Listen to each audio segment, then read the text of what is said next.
Hello guys, welcome to magic voice over. இப்போ நம்ம when life give you tangerine episode 4 தான் பார்க்க போகிறோம். வாங்க வீடியோக்குள்ளே போயிடலாம். ஹீரோயினுக்கு அடுத்து பையன் தான் பிறக்கணும்னு சொல்லி அவங்க மாமியாரும் அவங்க பாட்டியும் வந்து கோயிலில் வேண்டுதலுக்கு நிறைவேற்ற சொல்லிட்டு இருக்காங்க. அவள் வந்து 108க்கு மேலேயே பண்ணிட்டா. அப்போ அவங்க பக்கத்தில் இருந்தவங்க சொல்கிறாங்க, அவளை ரொம்ப கொடுமைப்படுத்தாதீங்க, 108 பண்ணால் போதுமே, எதுக்கு இவ்வளோ தூரம் கஷ்டப்படுத்துறீங்க அப்படின்னு கேட்கும்போது அவள் சொல்கிறா, நாங்களும் 5 வருஷமாக வேண்டிட்டு இருக்கோம், ஆனால் பையனே பிறக்கல, எங்கள் குடும்பத்துக்கு அடுத்து பையன் தான் வேணும், அது இல்லாமல் இவ வந்து எங்கள் குடும்பத்துக்கு ஒன்றுமே கொண்டு வரல, அதனால இதெல்லாம் பண்ணட்டும் அப்படின்னு சொல்லுவாங்க. அப்ப அந்த பாட்டி சொல்றாங்க, நீ மட்டும் என்ன தங்கத்தட்டையா கொண்டு வந்த அப்படிங்கிறாங்க.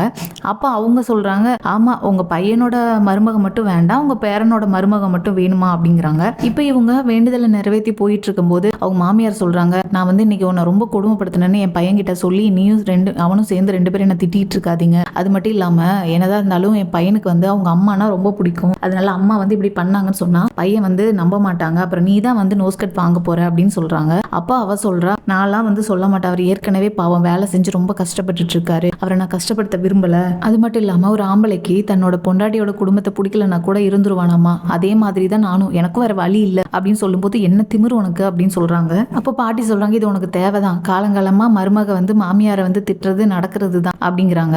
அப்ப வந்து அவ வந்து அவங்க மாமியார் மேல இருக்க கோவத்துல அந்த சிலையோட மூக்க போய் தட்டுறா. அப்போ அவங்க சொல்றாங்க, சாமி குத்தம் ஆயிரும், உனக்கு எவ்வளவு திமிரு, இருடின்ட்டு பின்னாடி விரட்டிட்டு ஓடுறாங்க. அவங்க சித்தி வந்து வீடை காலி பண்ணி வேற பக்கம் போறாங்க, அதான் திங்ஸ் பேக் பண்ணிட்டு இருக்காங்க. அவங்களுக்கு இவ வந்து ஹெல்ப் பண்ணிக்கிட்டு இருக்கும் போதே புலம்பிக்கிட்டு இருக்கா. கவர்மெண்டே வந்து ஒரு குழந்தை பெத்துக்கிட்டா போதும்னு சொல்றாங்க, ஆனா இவங்களுக்கு ஆம்பளை குழந்தை வேணுமா, இப்ப அவனை பெத்துக்கிட்டு என்ன புண்ணியம், அவன் என் பின்னாடி தான் கடைசியில சுத்துனா, இதுல வேற எங்க அம்மா வேற என் கூடவே சுருக்காங்கன்னு சொல்லி காலில் வேற டெய்லியும் மந்திரிச்சுக்கிட்டு இருக்காங்க அப்படின்னு புலம்பிக்கா. அப்போ ஒரு செகண்ட் வந்து அவங்க அம்மா அந்த வீட்டுல வேலை செய்யற மாதிரி பாக்குறா. அப்போ அவ ரொம்ப ஃபீல் பண்றா, ஒரு அம்மா ஆனதுக்கு அப்புறம் தான் அம்மாவோட அருமை தெரியுது, இனிமே அம்மா வீட்டுக்கு வர முடியாது, எனக்கு எங்க அம்மா இருந்திருந்தா நல்லா இருந்திருக்கும் அப்படின்னு ஃபீல் பண்றா. இப்பெல்லாம் அங்க வர முடியல, ரொம்ப வருத்தப்பட்டு இருக்கா அப்படிங்கிறாங்க அவங்க சித்தி. இப்போ இந்த சீனை கட் பண்ணி ஹீரோயினியோட மாமியாரும் பாட்டியும் அவளோட குழந்தைய தூக்கிட்டு வந்து அவங்க கிட்ட வந்து ஸ்விம்மிங் கத்துக்கிறதுக்கு சொல்றாங்க, ஏன்னா இவளுக்கு இந்த வயசுல இருந்தே அந்த தொழிலை கத்து கொடுக்கணும் அப்படின்னு சொல்றாங்க. அப்ப அவங்க சொல்றாங்க, அதெல்லாம் நாங்க புதுசா ஒரு ஆளை ஏத்துக்க மாட்டோம், 6 வயசுல யாராவது வேலை செய்ய இப்பவே கத்துக்குவாங்களா, ட்ரைனிங் எடுத்துவாங்களா, என்ன தெரியும் அந்த குழந்தைக்குன்னு கேட்டா, இல்ல அவளை இப்பவே கரையில விளையாட விடுவோம், அப்பதான் அவளுக்கு கொஞ்சம் கொஞ்சமா தெரிய வரும் அப்படின்னு சொல்றாங்க. அப்ப சொல்லும்போது, இது உன் குழந்தை இல்ல, அது அவளுக்கு தெரியுமா, அவ ஒத்துக்குவாளா, அவளே வந்து இந்த தொழில் பண்ண மாட்டேன் அப்படின்னு சொல்லும்போது அவளோட குழந்தை எப்படி வந்து அவ அலோவ் பண்ணுவா அப்படின்னு சொல்றாங்க. அப்ப அந்த பாட்டி கோவப்படுறாங்க, இந்த குழந்தையோட வாழ்க்கைக்கு நீங்க பொறுப்பேத்துக்கிறீங்களா, சும்மா அவளை கத்துக்க விடாம உங்க வேலையை பாருங்க அப்படின்னு சொல்லி கோவப்பட்டு எந்திரிச்சு போயிட்டு இருக்காங்க. இங்க உங்க சித்தி சொல்லிட்டு இருக்கா, வேலைக்காரியா வாழணுங்கிறத உன்னோட தலையெழுதுனா அதை யாரை மாத்த முடியும், அப்ப அவ என் தம்பி தங்கச்சியை நல்லா பாத்துக்கோங்கன்னு சொல்றான். இல்ல, நான் நல்லா பாத்துக்க மாட்டேன், கொடுமைப்படுத்தணும் தான் நினைக்கிறேன், ஆனா 10 வருஷமா ஒரு குழந்தைய வளர்த்தோம் அப்படின்னா அவங்க சொந்த குழந்தை மாதிரி ஆயிருவாங்க, என்ன பண்ண எனக்கு மனசு வரலையே அப்படின்னு சொல்றா. அப்போ அவங்களோட குழந்தைக்கு டைப்பர் போகும்போது அவங்களுக்கு தெரியாதனால இது உங்களுக்கு இன்னுமா தெரியல அப்படின்னு சொல்லி ஹீரோயினி போட்டு விடுறா. எனக்கு தெரியும், உனக்கு அங்க மனசு விட்டு பேச யாரும் கிடையாது, அதனால நீ உன்னோட கதையை எப்பனாலும் எனக்கு ஃபோன் பண்ணி பேசு, உங்க மாமியாரை பத்தி பேசணும்னா கூட நீ என்கிட்ட குறை சொல்லு அப்படின்னு சொல்றாங்க. மனசு விட்டு பேசுறதுக்கு நீங்க ஒண்ணு எனக்கு ஃப்ரெண்டு கிடையாதுன்னு சொல்றா. அப்படி பார்த்தா உங்க அம்மா உயிரோட இருக்கும்போதே நான் ஒன்னும் உங்க அப்பாவை கல்யாணம் பண்ணிக்கல, உங்க அம்மா இறந்து 10 வருஷம் கழிச்சுதான் நான் உங்க அப்பாவை கல்யாணம் பண்ணிக்கிட்டேன், நீ எதுக்கு என் மேல இவ்வளவு வன்மத்தை கக்குற அப்படிங்கிறாங்க. என்னதான் இருந்தாலும் நீங்களும் நானும் ஃப்ரெண்ட்ஸ் இல்லைங்கிறா. அப்புறம் எதுக்கு என்னோட எல்லோ கலர் ட்ரெஸ்ஸை திருடிட்டு ஊரை விட்டு ஓடி போனேன்னு சொல்றா. எனக்கு உன் மேல ரொம்ப மரியாதை இருக்கு அப்படின்னு சொல்லவும் நம்ம ஹீரோயினி ஷாக் ஆகுறா. என்னன்னு பார்த்தா இந்த வீட்டுல வந்து வாழ்ந்து பார்த்ததுக்கு அப்புறம் தான் தெரியுது நீ உண்மையிலேயே ரொம்ப கஷ்டப்பட்டிருக்க, உன்னை நினைச்சா எனக்கு ரொம்ப பெருமையா இருக்கு, நீ வேலைக்காரியா வாழ வேண்டியவ இல்ல, நீ என்ன ஆனாலும் உன் புருஷனை மட்டும் விட்டு கொடுத்துறாத, அவன் ரொம்ப நல்லவன் அப்படின்னு சொல்றாங்க. அப்ப அவ சொல்றா, அப்படின்னா உங்களை நம்பி என் தம்பி தங்கச்சிங்களை விடலாம், அவங்க 2 பேரும் நல்லா படிக்க வைங்க அப்படின்னு சொல்றான். ஏன் குழந்தைங்களை பத்தி நீ எதுக்கடி கவலைப்படான்னு கேக்குறாங்க. இப்ப இவ்வளவு பேசுறீங்க, 5 ஐஸ் வாங்க வேண்டிய இடத்துல 4 ஐஸ் வாங்கினவங்க தானே நீங்க, ஆனா நான் பாருங்க பிரிச்சு பார்த்தேன், உங்களுக்கு கரெக்டா 5 சோளம் கொண்டு வந்திருக்கேன் பாருங்க அப்படின்னு சொல்றா. ஐஸ் கொடுக்கலன்னா என்ன, இந்த சைக்கிளை கொடுக்குறேன், அதுவும் உனக்காக இல்ல, உன் பொண்ணுக்காக, அவ படிப்புக்காக இதை வச்சுக்கட்டும், நான் கொடுக்குற பரிசு தொகையை அவளுக்கு கொடுத்துரு அப்படின்னு சொல்றாங்க. இந்த யூஸ் பண்ண சைக்கிளை உங்களுக்கு பரிசு மாதிரி தெரியுதா அப்படின்னு சொல்லி அவ ஓட்டிட்டு போறா. அப்போ போகும்போது இத்தனை வருஷம் உங்க குடும்பத்துக்காக உழைச்சிட்டு இப்ப இந்த சைக்கிளை திருடிட்டு போறேன்னு கேக்குறாங்க. வாய கலவுங்க, யாரை திருடின்னு சொல்றீங்க, நீங்க தானே எடுத்துட்டு போக சொன்னீங்கன்னு சொல்றா. இப்ப ஹீரோ வேலை முடிச்சுட்டு வரும்போது அவங்க அம்மா சொல்றாங்க, இங்க நம்ம வீட்டுல இருந்து சோளத்தை எடுத்து கொண்டு போய் அங்க போய் கொடுக்குறா அப்படின்னு சொல்றாங்க. அதுக்கு அவங்க பாட்டி சொல்றாங்க, இங்க நமக்கே பத்த மாட்டேங்குது, இதுல வேற அவ வேற எடுத்துட்டு போயிருக்கான்னு சொல்றாங்க. அவங்க அம்மா, அவளுக்கு என்ன அம்மா வயசான அம்மாவா இருக்கு, அவ வந்து கொண்டு போய் கொடுக்குறதுக்கு, அவங்க என்ன அவளுக்கு சொந்தக்காரவங்களா, இப்படி எல்லாம் எடுத்து கொண்டு போய் கொடுக்குறா அப்படின்னு சொல்லும்போது ஹீரோ சொல்றான், அதுக்கு பதிலா இந்த மீன் வச்சுக்கோங்கன்னு சொல்றான். சொல்றான். அப்ப அவங்க வருத்தப்படுறாங்க. ஐயோ என் ஒரே பையன் பொண்டாட்டி தாசனா மாறிட்டானே, எனக்காக பேசுங்க யார் இருக்காங்க அப்படின்னு சொல்றான். அப்பதான் வரணும் அப்படின்னு சொல்றான். அப்ப அவங்க அப்பா பார்க்கும்போது இங்க எதுக்கு பாக்குற அப்படிங்கிற, சும்மா பார்த்தேன்னு சொல்றா. இப்ப ஹீரோயினி வரவும் அவங்க மாமியார் என்ன தைரியம் இருந்தா சோளத்தை திருடிட்டு கொண்டு போய் கொடுக்குறேன்னு சொல்றாங்க. அப்ப வந்து அவ சொல்றா, நான் 5 சோளத்தை கொடுத்துட்டு இது அத்தனையும் அள்ளிட்டு வந்துட்டேன் அப்படின்னு சொல்றா. அவ கொண்டு வந்ததெல்லாம் அவங்க பிரிச்சு பாத்துக்கிட்டு இருக்காங்க. அப்ப வந்து இந்த ட்ரெஸ் எதுக்கு எடுத்துட்டு வந்த, ஓடி போகும்போது திரும்ப ஓடி போறியா அப்படிங்கிறாங்க. அப்ப அவன் புருஷன் வந்து அதை தெரியாம எடுத்து வச்சுக்கிறான். அது வந்து ஞாபகார்த்தமா இருக்கட்டும் அப்படின்னு சொல்லிட்டு. அது மட்டும் இல்லாம என் பாப்பாக்கு வந்து ஒரு சைக்கிள் கொடுத்து விட்டுருக்காங்க, இதை நினைச்சிருந்தா அவங்க வந்து அவங்க குழந்தைக்கு கொண்டு போயிருக்கலாம், ஆனா இது எனக்காக கொடுத்து விட்டாங்க அப்படின்னு அவ சொல்லும்போது அவங்க பாட்டி சொல்றாங்க, அந்த சைக்கிளை தூக்கி குப்பையில போடு, பொண்ணுங்கெல்லாம் சைக்கிள் ஓட்டக்கூடாது அப்படின்னு அவங்க சொல்லும்போது அவங்களோட மருமக காயலங்கடையில கொடுத்துடலான்னு சொல்றாங்க. அப்ப அவங்க பாட்டி குழந்தைய கையை பிடிச்சி வா தூங்கலான்னு கூப்பிடும்போது ஹீரோயினி சொல்ற, இன்னைக்கு நீ கடல் பக்கத்துல போய் விளையாட போனியா அப்படின்னு கேட்கும்போது அவங்க இல்ல நாங்க போய் தூங்க போறோம், நீங்க போய் தூங்குங்கன்னு சொல்லிட்டு போறாங்க. இப்ப ஹீரோயினி வந்து ரொம்ப டயர்டா பெட்ல படுக்கிறா. அப்ப வந்து அவன் கேட்கறான், இன்னைக்கு அவங்க சொன்ன சடங்கெல்லாம் செஞ்சியான்னு கேட்கறா. இல்ல அது எனக்கு ரொம்ப பிடிக்கும், நானே தான் செஞ்சேன்னு சொல்றா. ரொம்ப டயர்டா இருக்கா, நான் வேணா அவங்க கிட்ட போய் பேசவான்னு அவன் கேட்கறான். அதுக்காக ஐயோ வேண்டாம், நீ ஏதாவது பேசினா அவங்க என்ன கொன்னே போட்டுருவாங்கன்னு சொல்றா. நான் என்ன பண்றது, நீ ஏதாவது சொன்னா நான் கெட்டவனா மாறக்கூட தயாரா இருக்கேன், நீ சொல்லு என்ன பண்ணலாம் அப்படின்னு சொல்லுன்னு சொல்றான். அப்ப அவ சொல்றா, நான் கொண்டு வந்த சைக்கிள் அதை வந்து நம்ம குழந்தை ஓட்டணும், அதை ஓட்டி பாக்குறதுங்கிறது என்னோட ஆசை அப்படின்னு சொல்றா. அப்ப அவன் நிஜமாவான்னு கேட்கறான். அவ இப்ப இந்த சைக்கிள் ஓட்டலன்னா கடைசி வரைக்கும் சமையல் கட்டுல தான் இருக்கணும், அவளுக்கு வந்து எல்லாமே கிடைக்கணும்னு நான் நினைக்கிறேன், அவளுக்கு அவ ஆசைப்பட்டது எல்லாமே கிடைக்கணும், அவ வந்து எல்லாத்தையுமே நினைச்சதெல்லாம் சாப்பிடணும், அவ வந்து மத்தவங்களுக்காக டேபிள தட்டக்கூடாது, அவளுக்கு வந்து அந்த டேபிள உடைக்கிறவளா அவ இருக்கணும் அப்படின்னு சொல்றா. அப்ப அவன் சொல்றான், நீ வேணா டேபிள போய் உட, நான் உனக்கு புதுசு வாங்கி தரேன்னு சொல்றான். ஐயோ கடவுளே அப்படிங்கிறா. நீ எப்போ உடைக்க போறேன்னு மட்டும் சொல்லு, நான் அப்ப வந்து வாங்கி கொடுத்துறேன், நீ ஒன்னும் வருத்தப்படாதுன்னு அவன் சொல்றான். அப்ப சொல்லும்போது இவ எப்போன்னு கேட்கறா. என்னன்னு பார்த்தா என்ன வந்து ஹக் பண்ணி கூடான்னு சொல்றா. இப்ப அவங்க பாட்டி குடும்பத்துக்கு ஒரு நல்ல ஆண் வாரிசை கொடுங்க, கடவுளே ஒரு நல்ல ஆண் வாரிசை கொடுக்கட்டும்னு சொல்லி அவளுக்கு மந்திரிச்சுக்கிட்டு இருக்காங்க. அப்பா அவளுக்கு சொல்றாங்க, நான் இந்த மாதிரி பண்றதை நீ என் பேரங்கிட்ட சொல்லக்கூடாது, அதிகமா பேசுற பொம்பளைங்களுக்கு வந்து பிரச்சனை தான் வரும் குடும்பத்துல அப்படின்னு சொல்லிட்டு இருக்காங்க. அப்ப அவங்க பாடியோட மருமக எந்திரிச்சு வரும்போது சொல்றாங்க, அதே மாதிரி ஒரு பொண்ணுக்கு இந்த மாதிரி சோம்பேறித்தனமும் இருக்கக்கூடாது அப்படின்னு சொல்றாங்க. அப்போ அவளை அவங்க மாமியார், ஐயோ நான் எத்தனை தடவை சொல்லியிருக்கேன் இதை இப்படி கிளறக்கூடாது அப்படின்னு சொல்லி அவங்க மாத்தி கிளறாங்க அவளை திட்டிட்டு. இப்ப ஹீரோ அவளோட குழந்தைக்காக அவன் ஒரு புது சைக்கிள் வாங்கிட்டு வந்திருக்கான். அப்ப அவங்க மாமியார பாட்டியெல்லாம் பார்க்கும்போது வெறும் 2000 தான் அப்படின்னு சொல்றான். இப்ப அவளோட குழந்தை வந்து அம்மா எனக்கு பட்டாணி வேணும் அப்படின்னு சொல்றா. அதை ஊட்டி விட்டுட்டு இருத்தங்க நான் எடுத்து தரேன் அப்படின்னு சொல்லிட்டு இருக்கா. அப்ப நம்ம ஹீரோ அந்த டேபிள்ல இருந்து இந்த டேபிளுக்கு திரும்பி அவளுக்கு வந்து பட்டாணி கொடுத்துட்டு, இனிமேல் நானும் இந்த டேபிள்ல உட்காந்து தான் சாப்பிடுவேன் அப்படின்னு சொல்லவும் அவங்க அம்மா கேட்கறா, எதுக்குடா நீ இப்படி பண்ற, இத்தனை நாள் அங்கதான் உட்காந்து சாப்பிட்டு இருந்த பாட்டி கூட அப்படின்னு சொல்லவும், இல்ல நான் உங்க கூட தானே உட்காந்து சாப்பிடுறேன் அப்படின்னு சொல்றான். அப்ப அவ வந்து ஹீரோயினி கண் கலங்குறா. அப்போ ஹீரோ அம்மா சொல்றாங்க, ஒன்ன பெற்றதுக்கு ஒரு நாயை பெற்றிருக்கலாம்னு சொல்றாங்க. இந்த குழந்தை ஐயோ நான் பட்டாணி சாப்பிட ரொம்ப சந்தோஷப்படுது. அந்த குழந்தை சைக்கிள் ஓட்டுறதை பார்த்துட்டு ஹீரோட அம்மா சொல்றாங்க, உன் பொண்ணுக்கு இந்த சைக்கிளை வாங்கி கொடுத்ததுக்கு வேற ஏதாவது வாங்கி கொடுத்துருக்கலாம், பேசாம ஒரு தங்க ரதத்தை வாங்கி கொடுத்துரு அப்படின்னு திட்டுறாங்க. நான் வேலை கிளம்புறேன், அவன் கிளம்பும் போது அவங்க பாட்டி கடல்ல கவனமா வேலை செய்யன்னு சொல்றாங்க. இப்ப இவள் வந்து சந்தோஷமா அவனுக்கு டாட்டா சொல்றான். அவன் ஒரு செகண்ட் நினைக்கிறான், இவ வந்து வேலைக்காரியா இருக்கக்கூடாது, அடுப்படி போகக்கூடாது, நம்ம பார்த்தோம் அப்படின்னு ஒரு செகண்ட் ஃபீல் பண்ணிட்டு போறான். ஆனா அவ பரவாயில்ல, நம்ம தான் இப்படி இருக்கோம், நம்ம குழந்தைக்கு நம்ம ஆசைப்பட்ட மாதிரி கிடைச்சிருச்சேன்னு சொல்லி சந்தோஷமா அவனுக்கு பை சொல்றா. இப்ப வந்து அவங்க கரண்ட்ல இருக்கிறத காட்டுறாங்க. அப்ப வந்து அவங்க சின்ன வயசுல அந்த சைக்கிளுக்காக அவ்வளவு போராடி இருப்பாங்க இல்லையா, என் குழந்தைக்கு எல்லாமே கிடைக்கணும் அப்படின்னு. அப்ப வந்து அந்த டைம்ல அவளோட ஷூ ரேக காட்டுறாங்க. அவள் நிறைய ஷூ வச்சிருக்கா, அவ வேணுங்கிறதெல்லாம் வாங்கி அவ குழந்தை எப்படி வளர்க்கணும்னு ஆசைப்பட்டாலும் அது மாதிரி வளர்க்குறா, அதை தான் காட்டுறாங்க. அப்ப அவங்க அம்மா சொல்றாங்க, டெய்லி ஷூ வாங்கிட்டு இருக்க அப்படின்னு கேக்குறாங்க. இப்போ அவளோட பொண்ணு வந்து போன்ல பேசிட்டு இருக்கா, நீ பேசாம உங்க அம்மா கூடயே இருந்துரு அப்படின்னு ரொம்ப டென்ஷனா வந்து பேசிட்டு இருக்கா. இப்போ அவளும் வந்து லவ் பண்ணிக்கிட்டு இருக்கா, அதாவது அவளோட மாமியாரை வந்து பார்க்க போயிருக்கா மீட் பண்ண. அப்ப அவங்க சொல்லிட்டு இருக்காங்க, பரவாயில்ல உங்க அம்மா அப்பா வந்து ஒரு சின்ன கிராமத்துல இருந்து இவ்வளவு தூரம் கஷ்டப்பட்டு வந்து உன்னை இவ்வளவு தூரம் நல்லா படிக்க வச்சிருக்காங்க, நீ என் பையனை டேட் பண்றது உங்க அம்மா அப்பாவுக்கு ரொம்ப சந்தோஷம் தானே அவங்க கேட்கும்போது, ஆமா ரொம்ப சந்தோஷம் தான் சொல்றா. சந்தோஷம் இருக்க தானே செய்யும், இல்லைன்னா தானே ஆச்சரியம் அப்படிங்கிறாங்க. உனக்கு ஆபீஸ்ல வேலை கிடைச்சிருக்கலன்னு கேக்குறாங்க. ஆமா என்னை வந்து எல்லாரும் நீ ரொம்ப நல்லா வேலை பாக்குற, இப்படியே நீ வேலை பார்த்தீங்கன்னா உனக்கு நல்ல ப்ரொமோஷன் கிடைக்கும்னு சொல்லிட்டு இருக்காங்க. நான் ரொம்ப சந்தோஷமா சொல்றேன். அப்ப அவங்க கேக்குறாங்க, நீ தொடர்ந்து வேலை பாப்பியா அப்படின்னு கேக்குறாங்க. அப்ப இவ ஒரு நிமிஷம் ஷாக்கா என்னன்னு கேட்கும்போது அவங்க சொல்றாங்க, இல்ல கல்யாணத்துக்கு அப்புறமும் வேலைக்கு போவியா அப்படின்னு கேக்குறாங்க. அப்ப அவ சொல்றா, இல்ல இதை வந்து நானும் உங்க பையனும் ஏற்கனவே இதை பத்தி நாங்க பேசிட்டோம் அப்படின்னு சொல்லும் போது அவங்க சொல்றாங்க, மத்தவங்க பாராட்டுக்காக வேலைக்கு போறது ஒண்ணும் நல்லா இல்லையே அப்படின்னு சொல்றாங்க. அது மட்டும் இல்ல, திடீர் பணக்காரவங்க ஆடம்பரத்தை தான் காட்டுவாங்க, அதுவும் பணக்கார வீட்டுக்கு மருமகளா போனா ஆடம்பரமான பிராண்ட்ஸை தான் யூஸ் பண்ணுவாங்க அப்படின்னு அவ கொஞ்சம் ஒரு மாதிரி ஹர்ட்டா பேசும்போது அவளுக்கு ஹர்ட் ஆகுது. என்ன உன்னை வந்து ரொம்ப ஹர்ட் பண்ணிட்டேனா அப்படின்னு கேக்குறாங்க.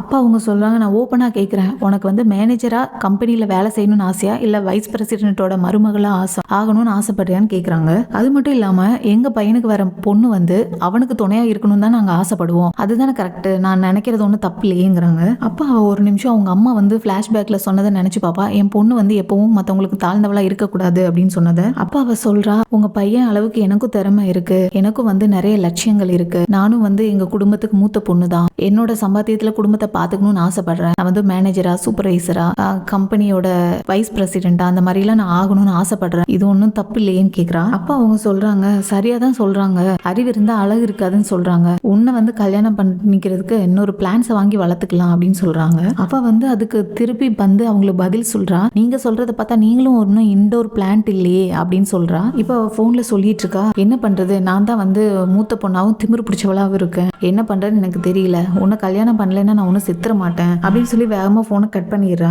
அவங்க அம்மா சொல்லிட்டு இருக்காங்க, இவ்வளவு ஷூ வாங்கி வேஸ்ட் பண்றியே, உன்னோட சம்பள பணம் எல்லாமே இந்த ஷூக்கு தான் நீ வந்து செலவழிப்பியா, இது ஒன்றும் அவ்வளவா ஒன்றும் நல்லா இல்லையே, ஏதாவது நல்லா இருந்தா பரவாயில்லன்னு சொல்றாங்க. எதுக்கு இத்தனை வாங்கியிருக்க, எல்லாம் தற்பெருமை தான் அவங்க அம்மா சொல்லும்போது அவ சொல்றா, இதையே தான் ஒருத்தவங்க பேராசன்னு சொல்றாங்க அப்படின்னா என்ன ஆச்சு அப்படின்னு கேட்க உங்க அம்மா அவ சொல்றா, இல்ல ஒருத்தவங்க சொல்றாங்க நான் ஏழையா வளர்ந்ததுனால தான் வந்து ரொம்ப ஆசைப்படுறேன், எல்லாத்தையும் வந்து சேர்க்கிறேன் நிறைய ஆடம்பரமா அப்படின்னு சொல்றாங்கன்னு சொல்றா. அப்போ அவ சொல்றா, என்னோட ஆள் மனசுல நிறைய கஷ்டம் இருக்கு. அப்போ அவ சொல்லிக்கிட்டு இருக்கா, அதாவது ஸ்கூல்ல சின்ன வயசுல வந்து ஒரு ட்ரெஸ் கேட்டேன், அதை வந்து நீங்க எனக்கு வாங்கி தரல, 3 நாளா வந்து அலைக்கடிச்சு என்னை வந்து ரொம்ப கஷ்டப்படுத்துனீங்க, நிறைய பொருள் ஆசைப்பட்டெல்லாம் கேட்பேன், ஆனா நீங்க எதுவுமே எனக்கு வாங்கி தந்தது இல்ல, தேவையில்லாம காசு வேஸ்ட் பண்ண வேணாம், அது பண்ண வேண்டாம்னு சொல்லி எனக்கு கஷ்டப்படுத்துறீங்க, இப்போ வந்து என்னோட ஆசையை கட்டுப்படுத்த முடியல, அதனாலதான் நான் நிறைய வாங்குறேன், ஆனா இது ஒண்ணு நீங்க நினைக்கிற மாதிரி பெரிய ரொம்ப ரேட்ல எல்லாம் வாங்கல, சும்மா சீப்பான விலையில தான் எல்லாம் வாங்கிட்டு இருக்கேன் அப்படின்னு அவ சொல்லும்போது அவங்க அம்மா ஒரு செகண்ட் ஃபீல் பண்ணி சொல்றா, அப்படியெல்லாம் இல்ல, உன்னை வந்து நாங்க நல்லா தான் பாத்துக்கிட்டோம், எதுக்கு வேண்டாத பொருள் எல்லாம் வந்து வாங்கி கொடுக்கணும் அப்படிங்கறதுக்காக தான் நாங்க அது வந்து அவாய்ட் பண்ணமே தவிர மற்றபடி உன்னை நல்லா தான் பாத்துக்கிட்டோம் அப்படின்னு சொல்றாங்க. நீங்க வந்து செஞ்சதை எப்போ நியாயப்படுத்துறீங்களா அப்படின்னு கேக்குறா. எப்பவுமே என்ன பிச்சைக்காரி மாதிரி தான் நீங்க கெஞ்ச விட்டீங்க அப்படின்னு திட்டுறா. அப்ப அவங்க அம்மா, ஆபீஸ்ல எதுவும் பிரச்சனையா, யார் கூடயா சண்டை போட்டியா, அதனாலதான் நீ என்கிட்ட இவ்வளவு கோவமா பேசுறியா, அன்னைக்கு ரொம்ப கஷ்டமா இருந்துச்சுன்னா ஆபீஸ்ல வேணா லீவ் போட்டு ஒரு நாள் ரெஸ்ட் எடு அப்படின்னு சொல்லிட்டு இருக்காங்க, உனக்கு அதெல்லாம் சொன்னா புரியாது அப்படின்னு அவ சொல்லும்போது, இல்லைன்னா பேசாம நீ ஒரு கல்யாணம் பண்ணி செட்டில் ஆயிரு அப்படின்னு சொல்றாங்க அவங்க அம்மா. அப்போ அவ ரொம்ப கோவப்பட்டு கத்துறா, கல்யாணம் பண்ணி என்னையும் வந்து உங்களை மாதிரி ஒரு ஏழ்மை குடும்பத்துல வேலைக்காரியா போக சொல்றீங்க, உங்களை மாதிரி நானும் கஷ்டப்படுமா கல்யாணம் பண்ணி அப்படின்னு கேக்குறா. அவங்க அம்மா சொல்றாங்க, நீ சொல்றதெல்லாம் கரெக்ட் தான், நான் வாழ்ந்த வாழ்க்கை உனக்கு வேண்டாம், ஆனா வந்து என்னோட வாழ்க்கையில நான் எனக்கு தேவையான சந்தோஷத்தை நான் தேடிக்கிட்டேன், என் வாழ்க்கையும் ஒளிமயமா தான் இருந்தது, ஒரு சில நேரங்கள் நான் திரும்பி பார்க்கும்போது சந்தோஷத்தர நினைவுகள் வந்து இருக்க தான் செஞ்சுச்சு, இல்லாமலாம் இல்ல அப்படின்னு சொல்றாங்க. நான் பெருமைப்பட்டுக்கிற அளவுக்கு அது நல்ல வாழ்க்கை தான் அப்படின்னு சொல்றாங்க. அம்மா அப்பாவுக்கு வந்து குழந்தைங்க ஆசைப்பட்டதை வாங்கி கொடுக்க முடியலன்னு வருத்தம், ஆனா குழந்தைங்களுக்கு நம்ம கேட்டதை அம்மா அப்பா வாங்கி தரலன்னு ஒரு வருத்தம். இப்போ இந்த சீனை கட் பண்ணி அவங்க நம்ம ஹீரோவை காட்டுறாங்க, அவங்க குழந்தைங்களுக்கு வந்து பட்டாணி வாங்கிட்டு இருக்காரு. இப்போ அவங்க பாட்டி வந்து சாமி கும்பிட்டுட்டு போ அப்படின்னு கூப்பிடுறாங்க. அப்ப நானா அப்படின்னு கேட்டுட்டு அவ போய் பார்க்கும்போது அவங்க பாட்டி சொல்றாங்க, இவளை வந்து அந்த வேலைக்கு அனுப்பலாம் நான் வந்து தயார் பண்ணிக்கிட்டு இருக்கேன், இப்ப இருந்தே இவளுக்கு வந்து ட்ரைனிங் கொடுக்க போறேன்னு சொல்றாங்க. நம்ம வீட்டு குழந்தைங்களா அரசு தொழிலுக்கெல்லாம் போக முடியுமா, வக்கீலாக முடியுமா, ஜட்ஜ் ஆக முடியுமா, அதனால அவளுக்கெல்லாம் இதுதான் வந்து சரி, அதனாலதான் நான் வந்து இப்படி அனுப்பலான் இருக்கேன்னு சொல்லி அவங்க பாட்டி சொல்லும்போது அவ ஒரு நிமிஷம் கண் கலங்கி ரொம்ப ஃபீல் பண்ணி எமோஷனலா போறா. போய் டேபிள ஃபுல்லா உடைச்சு விட்டுட்டு கத்துறா, இவ வந்து என்னோட பொண்ணு, நான் வந்து எப்படி வளர்க்கணும்னு ஆசைப்படுறனோ அப்படிதான் வளர்ப்பேன், உங்களோட பாரத்தை சமக்கிறதுக்கெல்லாம் வந்து இவ ஆள் இல்ல, என் பொண்ணை வந்து கடல் தொழிலுக்கு அனுப்ப மாட்டேன், ஆகவும் விட மாட்டேன் அப்படின்னு சொல்லிட்டு கோவமா கையை பிடிச்சி இழுத்துட்டு போறா. அப்போ அவளோட மாமியார், உனக்கு என்ன பைத்தியம் பிடிச்சிருக்கா, அவளை எங்க கூட்டிட்டு போறேன்னு இழுக்கிற, கையை பிடிச்சி இழுக்கும் போது அவ, விடுங்க, எங்க அம்மா அப்பா வந்து கடலுக்குள்ள மூழ்கி தான் செத்து போனாங்க, அவங்களுக்கு உடம்பு சரியில்லாம இருந்தது தெரியுமா, அவங்க சாகும்போது கூட என்ன மாதிரி நீயும் இந்த வேலை பாத்துறாத, ஒரு வேலைக்காரியா மாறிடாத, நீ நல்லா படிச்சு நீயாவது நல்லா இருன்னு சொன்னாங்க, ஆனா இந்த வீட்டுல நான் ஒரு வேலைக்காரியா தான் இருக்கேன் அப்படின்னு அவ அழுகும்போது அவங்க மாமியார் சொல்றாங்க, என்னது வேலைக்காரியாவா, புருஷன் வீட்டுக்கு வேலை பார்க்குறது உனக்கு என்ன வேலைக்காரி வேலையா அப்படின்னு கேக்குறாங்க. என் பொண்ணையும் ஒரு வேலைக்காரியா ஆக்குவேன்னு நினைச்சீங்களா, அது மட்டும் நடக்கவே நடக்காது அப்படின்னு சொல்லி அவ போறா. அப்ப அவங்க மாமியார் தடுத்துக்கிட்டு, அப்படியெல்லாம் நாங்க உங்க இஷ்டத்துக்கு விட முடியாதுன்னு சொல்லி அந்த குழந்தையை இழுக்கும் போது அவ வந்து சொல்றா, உங்களுக்கு வேணும்னா உங்க பொண்ணை அனுப்பி வைங்க, ஏன் பொண்ணை அனுப்பாதீங்க அப்படின்னு சொல்ல உங்க மாமியார் கோவம் வந்து அவளை கணத்துல ஒரு அறை அறையிறாங்க. அப்ப அவங்க மாமியார் சொல்றாங்க, என்ன தைரியம் இருந்தா நீ என்கிட்டயே உன் குரலை ஒசத்தி பேசுவ, இதெல்லாம் நீ வேற ஆள்கிட்ட வச்சுக்கோ அப்படின்னு சொல்றாங்க. அப்ப உங்க பாட்டி சொல்றாங்க, நான் தான் சொல்றேன்ல, இவளோட அம்மாவோட ஆன்மா வந்து இவ கிட்டதான் சுத்திக்கிட்டு இருக்கு, அதனாலதான் இவ வந்து பைத்தியம் முடிச்சு சுத்திக்கிட்டு இருக்கா அப்படின்னு அவங்க பாட்டி சொல்லும்போது அவங்க மருமக சொல்றாங்க, ஆமா இவ ஒண்ணுமில்லாத வீட்டுல இருந்தால, அவளை போய் நம்ம கல்யாணம் பண்ணி இங்க கூட்டிட்டு வந்து வச்சிருக்கோம்ல, அதனாலதான் இப்படி எல்லாம் பேசுவா அப்படிங்கிறாங்க. கௌரவமான வீட்டுக்கு மருமகளை வந்துட்டு எங்களை என்னமெல்லாம் பண்ணிக்கிட்டு இருக்கு அப்படின்னு அவங்க சொல்லும்போது ஹீரோ வரான். அப்ப அவங்க அம்மா சொல்றாங்க, பாத்தியாடா இவ என்கிட்ட என்னமெல்லாம் பேச்சு பேசுறான்னு, உங்க பொண்ணு அனுப்புங்க, ஏன் பொண்ணை என் இஷ்டத்துக்கு வளர்ப்பேன் இப்படி எல்லாம் சொல்றா அப்படின்னு சொல்றாங்க. அப்ப அவங்க பாட்டி சொல்றாங்க, நம்ம முன்னோர்கள் சாபம் வரக்கூடாது, இவளை வந்து வீட்டை விட்டு அனுப்பு அப்படின்னு சொல்றாங்க. அப்ப அவன் சொல்றான், நான் எத்தனை தடவை சொல்லியிருக்கேன் அவன் மேல கை வைக்க கூடாதுன்னு சொல்லி அப்படிங்கவோ அவங்க அம்மா சொல்றாங்க, இதுக்கு முன்னாடி நான் அவன் மேல கை வச்சிருக்கேனா அப்படின்னு கேக்குறாங்க. அப்ப அந்த நேரம் பாட்டி வந்து, ஐயோ எனக்கு தலை சுத்தே அப்படின்னு சொல்லி மயக்கம் போட போறாங்க. அப்போ அவன் சொல்றான், அவ வந்து என்ன நம்பி வந்தவ, அதனால எனக்கு அவ தான் முக்கியம், இனிமேல் நாங்க வந்து இங்க இருக்க மாட்டோம் அப்படின்னு சொல்லிட்டு நாங்க கிளம்பி போறோம்னு சொல்லி 2 பேரும் கை பிடிச்சு போகும்போது அவங்க 2 பேரும் கூப்பிடுறாங்க, இருடா போகாத அப்படின்னு சொல்றாங்க. இப்ப அவங்க அம்மா அந்த செப்பல் ஒண்ணு போட்டு பார்த்துட்டு இருக்கும்போது அவ சொல்றா, இது என்ன விட உங்களுக்கு தான் அழகா இருக்கு அப்படின்னு சொல்றா. அப்ப சொல்லும்போது தெரியும் எனக்கு தான் அழகா இருக்கும் அப்படிங்கிறாங்க அவங்க. அப்ப அவ சொல்றா, நீங்க என்னதான் இருந்தாலும் உங்க அழகுக்கு ஒரு பணக்கார மாப்பிள்ளை கல்யாணம் பண்ணிருக்கலாம் அப்படின்னு சொல்றா. இந்த வாழ்க்கை நினைச்சு உங்களுக்கு வருத்தமா இருக்கா அப்படின்னு கேக்குறா. அப்ப அவ சொல்றா, இல்ல உங்க எனக்கு அந்த பழைய வாழ்க்கை ரொம்ப பிடிச்சிருக்கு அப்படின்னு சொல்கிறா. அப்போவும் அவங்க அப்பா பட்டாணி தான் நிறைய வாங்கிட்டு வராரு. உடனே அவள் கத்துறா, எதுக்கு இவ்வளோ கொடுத்து விலை கொடுத்து வாங்கிட்டு வரீங்க, எதுக்கு இவ்வளோ வாங்குறீங்க அப்படின்னு சொல்லிட்டு இருக்கும்போது, இந்த ஷூ எனக்கு நல்லா இருக்கா அப்படின்னு கேட்டுக்கிட்டு இருக்கா. நல்லா இருக்குன்னு சொல்லி பேசிட்டு இருக்காங்க. இப்போ அவளுக்கு ஒரே ரொம்ப சந்தோஷம். அவள் குழந்தை எவ்வளோ பட்டாணி கேட்டாலும் கொடுக்கலாம், எவ்வளோ மீன் கேட்டாலும் கொடுக்கலாம், தங்கத்துக்கு மீன் வேணுமா பட்டாணி வேணுமா நல்லா சாப்பிடுன்னு சொல்லி ரொம்ப சந்தோஷமா கொடுத்துட்டு இருக்கா. இனி நம்மளை யாரும் சொல்ற கால் இல்லைன்னு சொல்லிட்டு அந்த நேரம் வந்து ஹவுஸ் ஓனர் வந்து வாடகை கேட்டு வராருன்னு சொல்லிட்டு ஐயோ என்ன சொல்லி சமாளிக்க அப்படின்னு சொல்லி யோசிச்சுட்டு இருக்காங்க. அப்போ அவங்க போய் ரொம்ப பணிவா சொல்லிட்டு இருக்காங்க, எங்களுக்கு இன்னொரு 1 மாசம் டைம் கொடுங்க, எப்படியாவது நாங்கள் வாடகை கொடுத்துறோம் அப்படின்னு 2 பேரும் சொல்லிட்டு இருக்கும்போது, அப்போ தூன்னு சொல்லி யாரோ வாடகை கொடுத்தாங்க, 3 மாசம் வாடகையும் கொடுத்துட்டாங்க. அதனால நீங்க வந்து இப்படி வாடகை கரெக்டாக கொடுத்தீங்கன்னா உங்களுக்கு வந்து பன்னிக்கறி கிடைக்கும் டெய்லியும் அப்படின்னு சொல்லிட்டு அவர் சொல்லிட்டு போறாரு. அப்போ தூங்குறது யாரா இருக்கும் அப்படின்னு சொல்லி 2 பேரும் யோசிச்சுட்டு இருக்காங்க. அப்போ அவ கேட்குறா, ஒருவேளை உனக்கு கேர்ள் ஃப்ரெண்ட் எது இருக்கா அப்படின்னு சொல்லி கேட்குறா. அப்போ அவன் சொல்றான், உனக்கு தான் தெரியுமே எனக்கு சின்ன வயசுலேருந்து யாரையும் தெரியாது, உன்னை தான் நான் வந்து லவ் பண்ணேன் அப்படின்னு.